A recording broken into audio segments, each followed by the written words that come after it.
नमस्कार दोस्तों, मेरे यूट्यूब चैनल में आपका स्वागत है।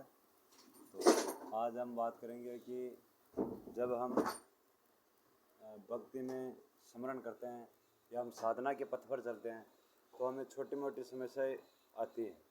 हम देखते हैं अक्सर लोग भी क्या करते हैं कि जो ज़्यादा साधक होते हैं, जो पाठ पूजा करते हैं, उनके जीवन में ज़्यादा दुख रहता है, ऐसा लोग कहते हैं। हमने सुना भी है और कई ने जो कह रहे हैं वो उन्होंने महसूस भी किया होगा, क्योंकि ये बात सत्य है। जब साधक साधना पर चलता है तो उससे मतलब जबकि उससे जो कष्ट होता है वो थोड़ा बहुत माया के कारण होता है।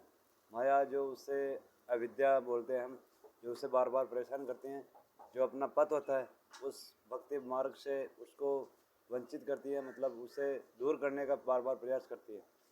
उसका जो मन होता है अपना अंदर, जो मन जब वो साधक मन के द्वारा जब भक्ति जाप करता है तो धीरे धीरे मन के अंदर उसके अंदर जो कामनाएं ज़्यादा अधिकतर उत्पन्न होने लगती है।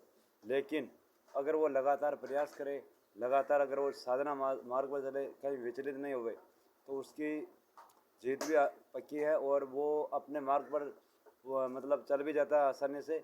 लेकिन उसको छोटी छोटी चीज़ें होती है, उसको नज़रअंदाज करना चाहिए।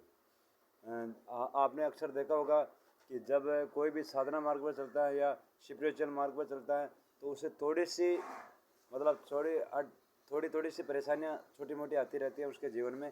छोटी मोटी परेशानियाँ आना यह स्वाभाविक है, क्योंकि ये जो माया है, जो अंधकार है, इससे जब हम बार हम दूर करते हैं तो ये बार बार टकराने का प्रयास करता है हमारे से। ये हमारे को झगड़ने का प्रयास करता है कि ये कहीं भक्ति न कर ले। तो बार बार अंधकार हमारे जीवन में आता रहता है। जब हम लगातार साधना मार्ग पर चलते हैं, लगातार भक्ति मार्ग पर चलते हैं, तो धीरे धीरे धीरे जो अंधकार होता है वो अंधकार दूर हो जाता है। अब आपको इस वीडियो के माध्यम से मैं बता रहा हूँ अंधकार, तो आखिर अंधकार है क्या?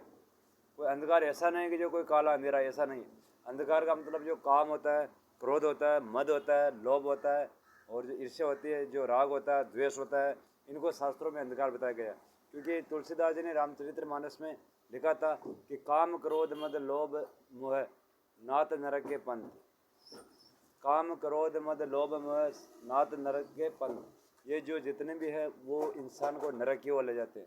नरक का इसका मतलब ये होता है कि वो आदमी एक उदासी जीवन जीता है, उससे सुख दुख की परवाह रहती है, उसके अंदर ज़्यादातर इच्छाएं ज़्यादा उत्पन्न होती हैं। जब उसकी इच्छाएं ज़्यादा उत्पन्न होती हैं और वो इच्छाएं पूरी नहीं होती है, कोई कामना उसके अंदर मतलब बार बार उत्पन्न होती है, और वो कामना जब पूरी नहीं होती है तो उसके अंदर क्रोध उत्पन्न हो जाता है। क्रोध होने से मतलब उसमें सुख शांति नहीं रहती है। ऐसी ऐसी छोटी छोटी चीज़ें उसको परेशान करने लग जाती है।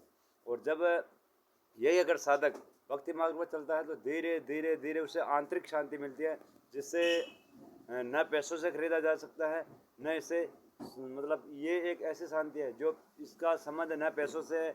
ये अंदर एक शांति का अनुभव होता है आदमी को, जिससे बाहरी दुनिया से कोई मतलब नहीं होता है।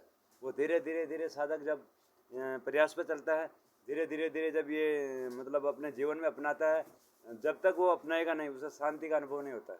क्योंकि अपना हम पढ़ लेते हैं, किताबें भी पढ़ते हैं, भाई शांति पाने के लिए अपने अंदर ही है, उससे कोई बाहर ढूंढने की चीज़ नहीं है। ये हम किताब पढ़ लेते, केवल मात्र पढ़ने से हमारे को शांति नहीं मिल जाती। पढ़ने में तो क्या सब पढ़ रहे हैं, सबके पास कि मतलब शास्त्र भी है, सब प्रतिदिन पढ़ते भी हैं, लेकिन शांति महसूस करने के लिए हमें साधना मार्ग पर चलना ही पड़ेगा।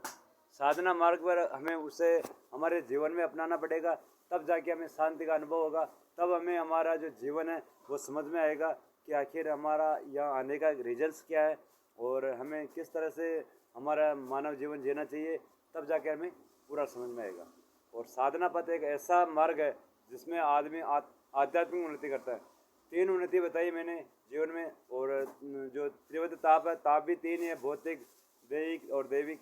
जैसा ये भी 3 जो भौतिक उन्नति है जिसमें आदमी पैसों की उन्नति कर लेता है, और मैंने भौतिक उन्नति है जिसमें आदमी सूरत रंग रूप में अच्छा शरीर को मतलब साफ़ सुथरा रखना, ये भौतिक उन्नति हो गई। जैसे अच्छा खाना, अच्छा पीना, सेहत अच्छी है, बॉडी अच्छी है, ये भौतिक उन्नति हो गई।